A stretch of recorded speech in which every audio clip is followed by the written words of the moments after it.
The original Double Dragon is one of the most iconic brawlers in gaming history. I can remember the queue for the arcade machine at Play Expo, which served as a reminder of its popularity. I waited for my turn on the cab and was absolutely delighted to experience the machine that sparked such a wonderful series. Ports of the game were available on a ton of systems back in the day, and I was most familiar with the Sega Mega Drive version. I spent many hours playing it with a friend at university, and always looked forward to the last level in which you could finally turn on each other in a duel to the death. You could tell that many other series such as Streets of Rage etc. were heavily influenced by the franchise. You can imagine my excitement then when I heard a new Double Dragon game was being released on PC and PS4. The interesting thing is that it was produced by Arc System Works, the team behind the 1988 original, and for that reason it remains faithful to the series. It even includes a wonderful nod to the original in the famous cutscene in which your girlfriend is abducted. The game looks and feels very much like a Double Dragon game, with many of the enemies from the original series reappearing, including the deadly Adobo. Actually, several sprites have been directly lifted from the NES games, which I think is cool, though some may criticise it for looking a little dated. I personally think the environments are very eye-catching. There's a nice 8-bit style going on, with everything looking super colourful and brilliantly retro, which is my cup of tea. I do have to mention though that the graphics are blighted by an issue with screen tearing. It happens constantly. It's distracting, jarring, and frankly it's unacceptable. How can it be that the games look better on a Mega Drive than they do on a PS4? Surely this issue should have been caught at the playtesting stage and immediately removed. It makes me worry that parts of the game's development may have been rushed, and I can only hope for a patch to correct this issue. It's nice to see that new enemies have been added to the game, and your adversaries now include ninjas and karate masters, which have different attacks and weaknesses for you to master. Pretty quickly though, they all start to merge into one as endless combinations of enemies are chucked onto the screen in a relatively willy-nilly fashion. It doesn't feel like there's a lot of impact when new enemies are introduced, nor are there any discernible boss fights as such.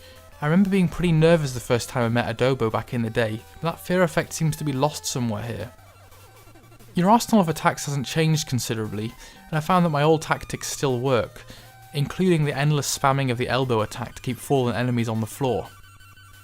Want to get up, do you? Get down. The trick to the game lies in keeping everyone neatly incapacitated on the same side of the screen, and for the most part you'll be using the flying kick and spin attacks over and over again to do this. I must say that elements of the fighting get very frustrating, as you can easily find yourself trapped and pinned by a horde of enemies with very little chance of tackling them smoothly.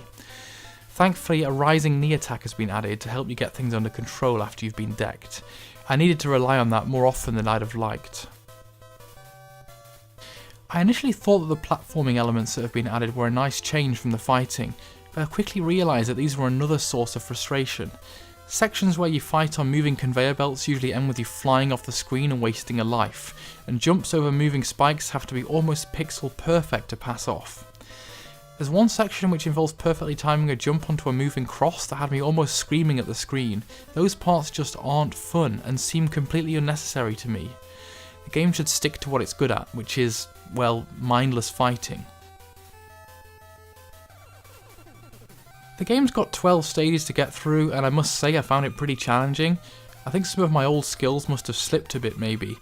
There's some loose and terrible story that vaguely holds the missions together, but if I'm honest, I wasn't paying a damn bit of attention to the awful dialogue and stilted cutscenes. As far as I'm concerned, all you need to know is that bad guys need beating the hell up. Is that enough story for you? A few new modes have been added, including an endless tower mode and a duel mode with a host of unlockable characters. This is a nice and welcome touch, and it adds a bit of longevity to a game that could otherwise be beaten in around an hour. Overall, I think this is a nice new game in the series which respectfully and faithfully gives a nod to the preceding entries. I think the major criticism comes from the fact that it does very little new really, and given the fact that it's 2017, people maybe expect a little more when they pay £10 for a game. A lack of imagination, no new attacks, and a terrible screen tearing hinder what is otherwise a really enjoyable brawler full of nostalgia. Personally, I think it's a great game, but I can see why some people will criticise it.